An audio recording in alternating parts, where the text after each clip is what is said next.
আমি আরেকটু চুলচেরা বিশ্লেষণ করি বলেই আমি বললাম, যেটা বলেছেন শেখ হাসিনা অ্যাজ ইউজুয়াল বলেছেন, আজকে উনি দুঃসময় আছেন।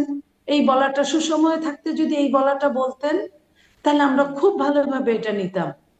দুঃসময় থেকে এই বলাটা যখন বলছেন, যদি উনি উনার জীবন থেকে রিয়েলাইজ করে বলে থাকেন, তাহলে ঠিক আছে, ধন্যবাদ। আর যদি উনি উনি উনার উপরে থাকার জন্য যে এই দুঃসময়টা উনি পার করছেন, এই সময়টা বললে মানুষের দুইটা বাহবা পাওয়া যাবে সেই জন্য বলে থাকেন, তাহলে আমি এটাকে খুব একটা গুরুত্ব দেই না। কারণ উনি উনি যদি প্রাইম মিনিস্টার থাকতেন আর খালেদা জিয়ার যদি এই অবস্থা হতো, আমি ড্যাম শিওর উনি তো শহীদ জিয়ার মাজারটাকে পর্যন্ত, কবরস্থানটাকে পর্যন্ত কয়েকবার করে ভাঙতে গিয়েছে, ওর হাতুড়ি শাবল নিয়ে গিয়েছেন। এমনি আমি বলছি না কথাটা। আমরা যে 17টা বছর পর, 15.5 বছর উনি ওই গণভবনে ছিলেন, আমরা কি কোনোদিন স্বস্তির ভাবে জিয়ার কবরস্থানটাকে জিয়ারত করতে পেরেছিলাম? কত রকম একজন মৃত মানুষকে উনি হিংসা করছেন, ভয় পাচ্ছেন, আমাদেরকে ভয় দেখাচ্ছেন, আমাদেরকে চলাফেরায় আপনি সীমিত আপনি করছেন। আপনি বলছেন যে যদি তিনি এই সময় প্রধানমন্ত্রী থাকতেন তাহলে আসলে এইরকম বার্তা হয়তো হতো পাওয়া কি যেত না? না। আপনি এই এই আসলেই। এইটাই দিতেন কিনা? জি। কিন্তু কিন্তু ধরেন এটি অবশ্য ভিন্ন প্রসঙ্গ। তারপরেও ধরেন যখন তার পুত্র আরাফাত রহমান কোকো তিনি মারা গেলেন, তাকে দেখতে গিয়েছিলেন। তারও একটা বিশাল জানাজা হয়েছিল। সেই সময় তখন তিনি যখন আমি প্রধানমন্ত্রী ছিলেন। আমি আমি আপনাকে এটা যদি এই সম্পর্কে যদি আপনি আমার কাছে সলিড ধারণাটা চান, একদম আল্লাহকে হাজির নাজির করে আমি বলছি কথাটা।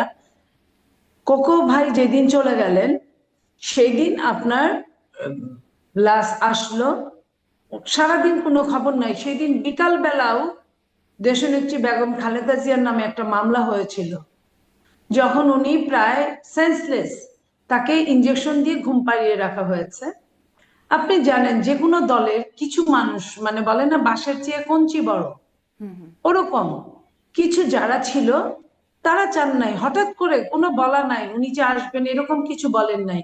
হঠাৎ আমরা স্ক্রলে দেখলাম টেলিভিশনের যে উনি আসছেন, রওনা হয়ে যাচ্ছেন। তখনই জানতে পারলাম যে উনি দেশনেত্রী বেগম খালেদা জিয়াকে দেখতে আসবেন। তখনই দুই দুই রকম কথা হলো, কেউ বললো ঠিক আছে আসতে দাও, কোনো কথা বললো না, আমাদেরকেই বলেছিল যে খবরদার উনি আসতে যেন একটা শব্দ উচ্চারণ না করা হয়, ওনাকে ঠিক মতো এসে দেখে যাওয়ার সুযোগ দেওয়া হোক। আবার ঠিক উনি যখন গুলশান 2 নম্বর গুলচত্বর পার হচ্ছে, গুলচত্বর থেকে খালেদা জিয়ার অফিস 1 মিনিটের, রাস্তাঘাট বন্ধ থাকলে 1 মিনিটের রাস্তা, সেইখানে যখন আসছেন, তখন অনেকেই বললো যে নো, দেখা হবে না। এবং আপনি জানেন কিনা জানি না, ওইখানে বাইরে থেকেও তালা লাগানো ছিল। তো বাইরে থেকে যে তালাটা, সেটা তো বিএনপিরা লাগায়নি, ধরেন ভেতরের তালাটা ধরলাম আমরা বিএনপিরা লাগিয়েছে। তো যাই হোক, আমরা ছিলাম ওইখানে। উনি আসলেন, নামলেন, 1 মিনিট গাড়ি থেকে নেমে হেঁটে মানুষকে শো করলেন, তারপরে উনি চলে গেলেন। উনি আসার আগে, একজন প্রাইম মিনিস্টার আসার আগে যে সহানুভূতি দেখানোর আগে যে ক্রাইটেরিয়াটা চালাতে হয়, উনি সেটা করেন নাই। এবং সেইখানে আমি আবারও বলছি, আমাদেরও কিছু লোক থাকে যে ঝগড়া বাঁধিয়ে দেওয়ার জন্য। আপনি তো বুঝেনি, রাষ্ট্র চালাতে গেলে যারা চালায়, তাদের অনেকগুলো নিজস্ব লোক লাগে, হয়তো নিজস্ব লোক তাদেরও ছিল, সরকারের ছিল। তারা তারা হঠাৎ করে ওইখানে সিনিয়র নেতা উপস্থিত থাকা, স্ট্যান্ডিং কমিটির মেম্বাররা 2 জন উপস্থিত থাকা সত্ত্বেও, মদুদ সাহেব এবং ডক্টর মঈন খান থাকা সত্ত্বেও, আপনার হঠাৎ করে অন্য কেউ আপনার মাইক্রোফোন নিয়ে বললেন যে উনাকে আমরা অ্যালাউ করবো না। এই যে এই জিনিসগুলো আজকে অনেক বছর চলে গেছে, ভেতরের কথাটা আমি বলছি। যেটাই হোক, রাষ্ট্রীয় ভাবে উনি বুঝালেন যে উনি আসছিলেন, দেখা করতে দেওয়া হলো না। বাট দল বা খালেদা জিয়া এটার কিছুই জানেন না, কোনো কোনো ঘূর্ণাক্ষরে কিছু জানেন না। ওনাকে তখন ঘুম পাড়ায় রাখা হচ্ছিল ইঞ্জেকশন দিয়ে। তাহলে সেই জায়গায় আপনি বলেন, ওনাকে যে দোষ বা দায় দেওয়া হয়, সেই দায়টা তো আসলে ওনার না জি, আসলে। নিশ্চয়ই। আর আমি এখনকার ওইখানে সকল সরজমিনে উপস্থিত। অনেক ধন্যবাদ।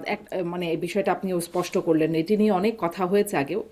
তাদের পক্ষ থেকে এটি বলার চেষ্টা করা হয়। আমি এটি একটু উত্থাপন করলাম যে আসলে এই বিষয়টা কেমন ছিল। এখন একটু আসি যে মানে বেগম জিয়া পরবর্তী রাজনীতিটা কেমন? নীলুফার চৌধুরী মনি, আপনার কাছে তো শুনবই। আমি ডক্টর জাহিদ আপনার কাছ থেকে এটা একটু শুনে নেই যে বেগম জিয়া পরবর্তী রাজনীতি, বিশেষ করে বিএনপির রাজনীতি। তারেক রহমান এখন শীর্ষ নেতৃত্বে মানে নিশ্চয়ই যাচ্ছেন বা আছেন। আপনার কি মনে হয় শিফটটা কেমন হবে?